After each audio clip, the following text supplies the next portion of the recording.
Saat itu Khalil dan istrinya sedang terlibat di dalam sebuah pertengkaran dalam rumah kontrakan mereka. Pertengkaran tersebut dipicu oleh permintaan Siti yang memaksa sang suami untuk membelikannya sebuah mobil. Namun karena uangnya masih belum cukup, Khalil pun meminta istrinya untuk menggunakan mobil sewaan terlebih dahulu.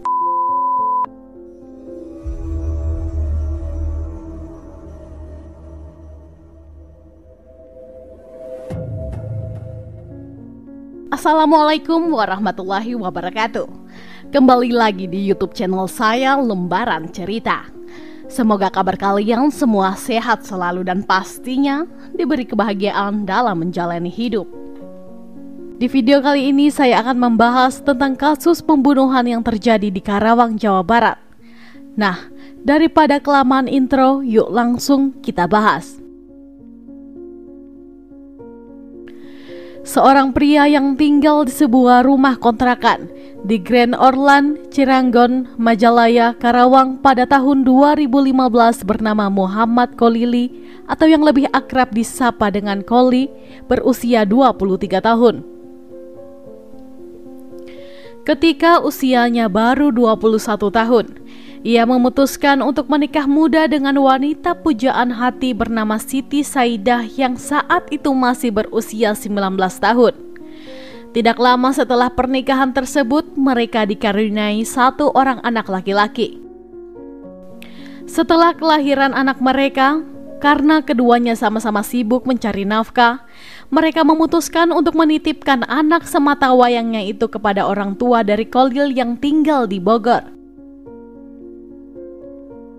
Untuk memenuhi kehidupan sehari-harinya, diketahui Khalil ini bekerja sebagai salah satu karyawan swasta. Tepatnya sebagai seorang office boy di sebuah perusahaan yang ada di Karawang.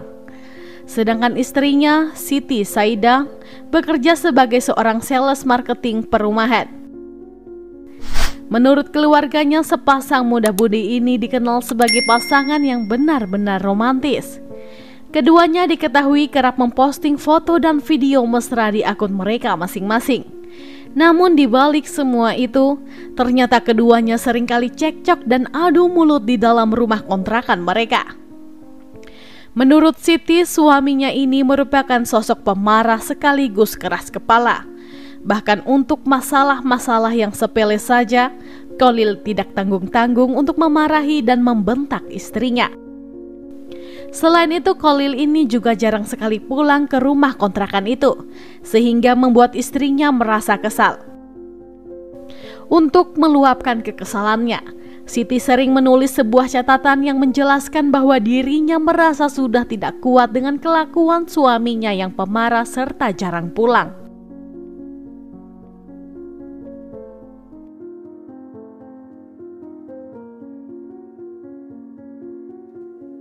Semua kejadian ini berawal pada 3 Desember 2017 sekitar malam hari. Saat itu Khalil dan istrinya sedang terlibat di dalam sebuah pertengkaran dalam rumah kontrakan mereka. Pertengkaran tersebut dipicu oleh permintaan Siti yang memaksa sang suami untuk membelikannya sebuah mobil. Namun karena uangnya masih belum cukup, Khalil pun meminta istrinya untuk menggunakan mobil sewaan terlebih dahulu. Mendengar jawaban itu, Siti langsung terpancing emosinya, sehingga ia pun mulai mengomel dan membawa-bawa nama dari orang tua Khalil. Selain itu, Siti juga sempat mencekik leher suaminya, sehingga pertengkaran di antara keduanya pun semakin memanas. Mendapat perlakuan seperti itu, Khalil yang juga tidak terima, karena nama orang tuanya disangkut pautkan pun langsung memukul bagian leher istrinya menggunakan kepalan tangan sebanyak 2 kali sampai membuat Siti jatuh tersungkur. Melihat istrinya yang sudah tidak berdaya, bukannya mereda, Khalil malah semakin kalap. Ia kemudian bergegas untuk mengambil sebuah lakban yang langsung ia gunakan untuk melakban mulut sekaligus hidung istrinya. Baru setelah itu Khalil mencekik leher istrinya hingga meninggal dunia di tempat. Menyadari bahwa Siti sudah tidak bernafas lagi, Khalil sempat merasa kaget sekaligus ketakutan atas apa yang telah ia perbuat. Bahkan malam itu Khalil yang merasa sangat syok memutuskan untuk membiarkan jasad istrinya begitu saja. Keesokan harinya ia berangkat bekerja seperti biasa, seolah tidak pernah terjadi apa-apa. 2 hari setelah tragedi itu terjadi, atau lebih tepatnya pada 5 Desember 2017, ketika Khalil pulang ke rumah kontrakan itu, ia bisa mencium bau yang tidak sedap dari jasad istrinya, sehingga Khalil pun memutuskan untuk memutilasi jasad tersebut. Saat itu ia langsung membawa jasad istrinya ke dalam kamar mandi dan memotong-motong tubuh Siti menjadi 3 bagian menggunakan sebilah golok. 3 bagian tersebut adalah kepala, tubuh bagian atas atau torso, lengkap dengan kedua tangan, dan yang terakhir adalah tubuh bagian bawah lengkap dengan kaki kiri dan kanan. Sembari memotong-motong bagian tubuh tersebut, Khalil tidak henti-hentinya menangis membayangkan buah hatinya dengan sang istri. Setelah semuanya beres, ia langsung memasukkan 3 bagian tubuh ke dalam 2 kantong plastik yang berbeda. Di hari yang sama, Khalil membawa kantong plastik berisi kepala dan tubuh bagian bawah untuk dibuang di daerah Tegalwaru. Sedangkan kantong plastik berisi potongan tubuh bagian atas atau torso dibuang di daerah Cirangon, Majalaya. Keesokan harinya, atau tepatnya pada 6 Desember 2017, karena takut ketahuan, Khalil memutuskan untuk kembali ke tempat pembuangan bagian tubuh istrinya dan langsung membakarnya hingga sulit dikenali. Selain itu juga ia membakar beberapa surat penting milik istrinya seperti akta kelahiran dan juga buku nikah. Pada 7 Desember 2017, seorang warga yang kebetulan melintas di daerah Cirangon dikejutkan dengan penemuan sesosok potongan tubuh yang sudah hangus terbakar. Ia pun segera melaporkan penemuan itu ke kantor polisi terdekat. Pihak berwajib yang menerima laporan tersebut pun segera mendatangi lokasi. Ketika sampai di TKP, pihak kepolisian mengatakan jika jasad tersebut ditemukan di sebuah semak-semak dengan kondisi hangus terbakar tanpa kepala dan juga tanpa kaki. Selain itu, pihak kepolisian juga memberitahukan bahwa ditemukan tato Rolling Stone di bagian dada dan tato bergambar malaikat di bagian punggung tubuh tersebut. Pihak kepolisian pun langsung membawa potongan jasad itu ke rumah sakit terdekat untuk dilakukan identifikasi dan juga otopsi. Selain itu juga segera dilakukan olah TKP untuk mencari bukti-bukti yang berhubungan dengan kasus ini. Berdasarkan hasil olah TKP, ditemukan sebuah botol Mizon berisi bensin yang diduga digunakan oleh pelaku untuk membakar jasad tersebut. Selain itu juga ditemukan potongan bambu bekas dibakar, seutas tali tambang, dan sebuah baju batik. Berbagai upaya sudah dilakukan oleh pihak kepolisian untuk mengungkap kasus ini, termaksud merazia preman dengan sasaran anak pang, merujuk pada tato Rolling Stone yang ditemukan pada tubuh korban. Namun karena hasilnya masih nihil, pihak kepolisian pun menerjunkan 2 anjing pelacak untuk menyisir lokasi penemuan jasad tersebut. Tidak hanya itu saja, pihak kepolisian juga sempat membuka layanan hotline pengaduan masyarakat untuk melaporkan apabila ada anggota keluarga mereka yang hilang. Hingga akhirnya kerja keras pihak kepolisian membuahkan hasil.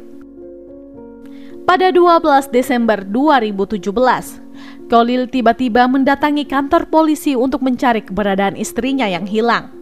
Dari situ semua sandiwara Khalil mulai terbongkar karena pihak kepolisian banyak menemukan kejanggalan-kejanggalan dari pernyataan yang ia berikan. Keterangan Khalil yang terus-menerus berubah-ubah membuat pihak kepolisian merasa curiga, sehingga terus dilakukan pemeriksaan. Khalil pun kebingungan dan tidak bisa memberikan alibi keberadaannya saat sang istrinya meninggal. Sampai akhirnya di dalam pemeriksaan itu Khalil mengakui semua perbuatannya. Ia mengaku jika dirinya lah yang membunuh, memutilasi dan membakar Siti Saidah, istrinya sendiri. Setelah semuanya terkuak, pihak kepolisian pun memintai Khalil untuk menunjukkan di mana lokasi potongan tubuh korban yang lain. Kholil bersama dengan polisi pun langsung menuju ke Curug Cigentis yang berada di kawasan Loji, Tegalwaru, Karawang. Setelah potongan kepala dan bagian kaki ditemukan, pihak kepolisian langsung membawa potongan-potongan tubuh tersebut ke rumah sakit untuk dilakukan pencocokan. Tim forensik yang melakukan pencocokan terhadap potongan tubuh tersebut dan hasil uji DNA menyatakan bahwa potongan tubuh itu identik alias cocok. Untuk motifnya, Kholil mengaku jika istrinya kerap kali meminta barang-barang mahal yang tidak bisa terjangkau olehnya. Sebagai seorang OB dengan gaji sekitar 4 juta, Kholil mengaku jika dirinya tidak mampu untuk memenuhi permintaan sang istri yang saat itu minta dibelikan mobil. Selain itu, Kholil mengaku jika istrinya yang memiliki gaji lebih tinggi seringkali menghinanya sebagai suami yang tidak becus memenuhi kebutuhan keluarga. Pihak kepolisian pun resmi menjadikan Muhammad Kholil sebagai tersangka dalam kasus ini. Atas perbuatannya tersebut, Kholil dijerat dengan pasal berlapis, yakni pasal 340 KUHP tentang pembunuhan berencana, pasal 338 KUHP tentang pembunuhan dan pasal 44 ayat 3 Undang-Undang Nomor 23 tentang penghapusan kekerasan dalam rumah tangga. Persidangan untuk kasus ini pertama kali digelar di Pengadilan Negeri Karawang. Di dalam proses persidangan tersebut, Kholil mengaku sangat-sangat menyesal karena telah membunuh istri yang dia cintai. Selain itu juga ia mengatakan siap menerima hukuman apapun, termasuk hukuman mati, karena memang dirinya bersalah dan harus mempertanggungjawabkan perbuatannya. Pada 24 Juli 2018, Majelis Hakim Pengadilan Negeri Karawang menjatuhkan vonis hukuman penjara selama 15 tahun 6 bulan terhadap Muhammad Kholil. Majelis Hakim mengungkapkan bahwa hal-hal yang memberatkan terdakwa adalah perbuatannya yang sangat sadis, meresahkan masyarakat, serta mengakibatkan penderitaan mendalam dan berkepanjangan bagi keluarga korban. Sedangkan hal-hal yang meringankan adalah terdakwa mengakui dan menyesali perbuatannya. Demikian kasus yang bisa saya ceritakan untuk hari ini. Gimana nih menurut pendapat kalian? Silahkan sampaikan pendapat teman-teman di kolom komentar. Dan semoga dengan adanya video ini kita bisa belajar untuk lebih waspada dan selalu berhati-hati dalam menjalani hidup. Saya sendiri tidak akan pernah bosan untuk mengingatkan, selalu libatkan Tuhan di setiap tindakan kita, karena kita tidak akan pernah tahu apa yang akan terjadi ke depannya. Oke, sekian dulu untuk video hari ini. Mohon maaf jika ada salah dalam tutur kata. Dan jika menurut kalian channel ini bermanfaat, mohon supportnya dengan cara mengklik subscribe, like, komen, dan jangan lupa untuk menyalakan tombol notifikasinya agar kalian tidak ketinggalan saat kami upload video terbaru. Sampai jumpa di video selanjutnya. Bye-bye.